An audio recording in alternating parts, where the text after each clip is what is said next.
Oh God! Happy New Year, mate. Yeah. Happy New Year. What are we going to do? Some ballooning or something? 2050.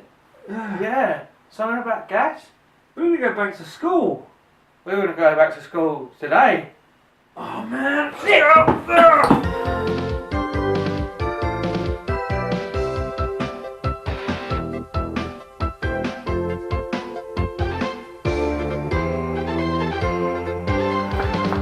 What time do you call this, lads? Get in.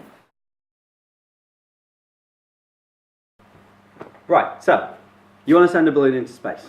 Correct. We need to know three main key things here. Yep. Pressure, volume, and temperature. But what links them together? Turns out there's 5 things. So, repeat after me. Pressure. Pressure. Volume. Volume. The amount of helium. Amount of helium. The ideal gas constant. Gas. The ideal gas constant. Close enough. And the temperature. And the temperature.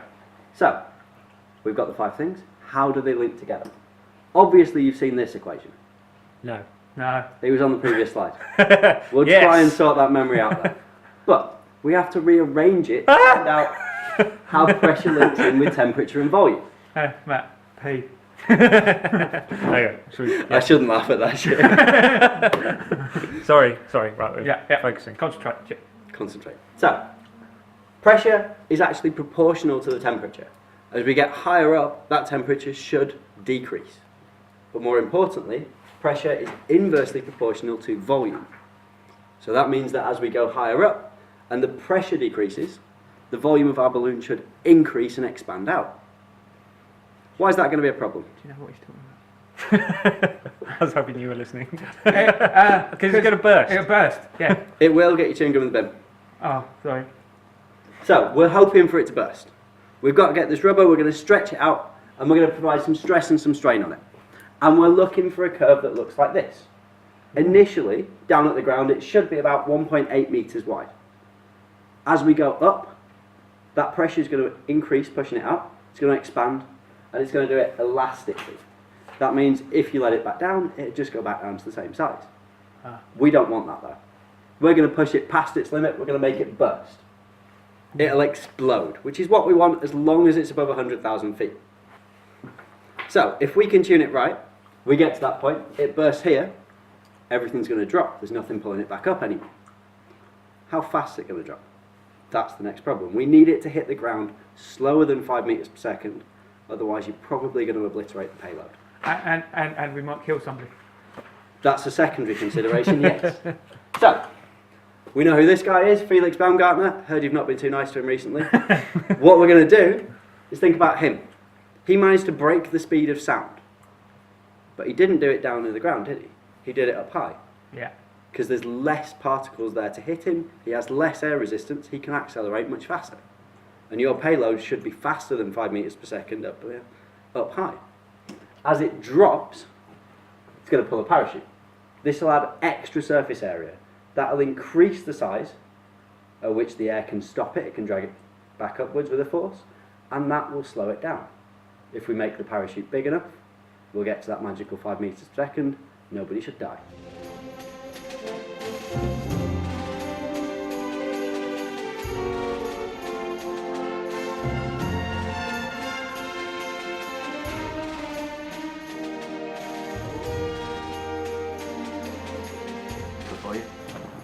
Whoa!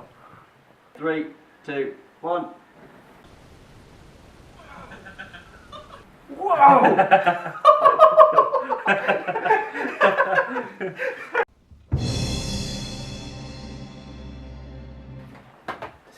Disguise. Oh yes. Yo! Hello. Welcome to Project Helium Tears 2015. Happy New Year! Happy New Year, everyone. We've had a busy, packed New Year. Interesting one. Hope you guys have enjoyed the festive period and everything. So obviously Project Helium Tears has been a little bit on the back burner for us, but we're planning on going full steam ahead, which is why today... Yes, we've been at school with Sean. Hope you enjoyed that. It was really useful information for us. Bit of physics? Yeah, good to see the actual physics behind the kind of making it up as we go along that we've been doing so far. So Sean, thank you very much for that. And we had a great laugh as well. Hadouken! Yeah, just thanks everyone for your support and your messages offering help and everything like that. We really appreciate all of it. What else have we been doing? Awesome Astronomy. We were interviewed for the awesomeastronomy.com podcast. Was it episode? Episode 31. Episode and we 31. took up a good third of the episode, which was fantastic. Thank you very much, James. We appreciate that. And we've had some really good response from it. Yep. Some good offers of help. There was a guy listening to it from the National Air Traffic Service. I think that's what NAT stands for. But anyway, he's offered to help with our paperwork to send the balloon up into the stratosphere. So hopefully well away from any aeroplanes. So that's And that was something we were quite worried about as well. yeah, for sure. So that's and I believe you also got an offer for some complimentary mobile phones. yes, Nick and Tim, I should be round this week to pick up your X mobile phones that have been sitting in the drawer. That will be really useful to us to have as trackers, and also hopefully use the cameras to video the balloon going pop. So obviously, folks, we've still got a ton to do, but we're planning on going full steam ahead now, and we are aiming still for a March launch. So fingers crossed. Yes. We do need the weather to change though, quite considerably. I think we've got a 200-mile-an-hour jet stream at the moment. We've got commercial airliners, High-fiving each other. yeah, as they fly across at nearly Mach 1, Yeah. and we probably will end up in Bulgaria. Yeah, if we go on not that. good for ballooning. Not good for We want it to go up and back down. So yes. So yeah, that's where we're at. Thanks again, everyone. Really, we can't thank you enough for the level of support. It's been absolutely fantastic. And I guess it's time for us to crack on and go to space. Yeah. See you next time. See you later, guys. Bye.